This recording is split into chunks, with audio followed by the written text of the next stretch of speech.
Hey everyone, welcome back to Today Live News, your daily shortcut to what's really going on in the US. The Trump administration has ordered enhanced scanning and tougher vetting for all H-1B visa applicants, impacting the tech sector and skilled immigration.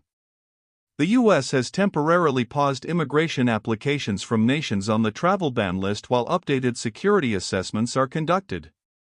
Pentagon leaders are briefing lawmakers today regarding the controversial U.S. military strikes on alleged drug boats, with reports indicating a new video has alarmed Congress regarding a second strike on survivors. The Supreme Court has ruled to allow Texas to use redrawn congressional maps for the 2026 election, a decision seen as favoring the GOP. The U.S. Treasury announced new sanctions targeting a money laundering network supporting the Venezuelan terrorist organization Tren de Aragua. A man accused of planting pipe bombs before the January 6 Capitol attack has been formally charged with explosives offenses. A U.S. appeals court has ruled that the National Guard can remain deployed in Washington, D.C., for the time being, halting a lower court's decision to end the deployment. The Trump administration issued a warning to states that they must share immigration data or risk losing SNAP aid. Negotiations between U.S. and Russian officials are reportedly challenging, with Moscow claiming new military advances in eastern Ukraine to leverage their position. Negotiations for a major trade deal between U.S. importers and Indian apparel manufacturers have reportedly stalled.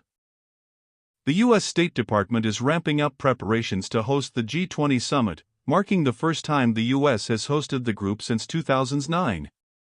U.S. stocks are trading mixed today as investors await the Federal Reserve's interest rate decision next week. New data shows initial jobless claims dropped by 27,000, but November job cuts jumped to their highest level since 2020. Discount retailer Dollar General announced plans to open 450 new stores across the U.S. in 2026. Meta shares rose 3.4% after reports the company is cutting metaverse costs by 30% to pivot aggressively toward artificial intelligence. Payment service Venmo is fully operational today after a widespread service outage yesterday that left millions unable to transfer funds. Salesforce stock is up significantly following a strong earnings report and the announcement of new agentic AI enterprise tools. Dallas Cowboys star receiver CeeDee Lamb suffered a concussion during Thursday Night Football against the Lions and has been ruled out. The search for a new head football coach at Penn State has turned its focus to Iowa State's Matt Campbell. All eyes are on the 2026 FIFA World Cup draw taking place today, with U.S. fans anxious to see if the American team lands in a difficult group.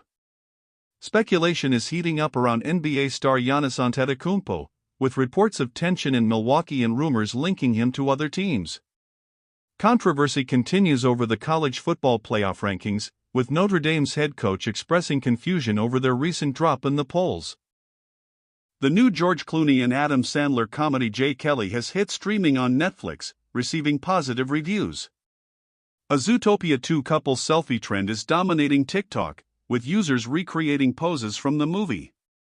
Indie horror thriller Hannah Goes to Hell has announced a cast including KRSY Fox and horror legend Adrienne Barbeau. Governor Walz publicly denounced President Trump's recent comments regarding Minnesota's Somali community.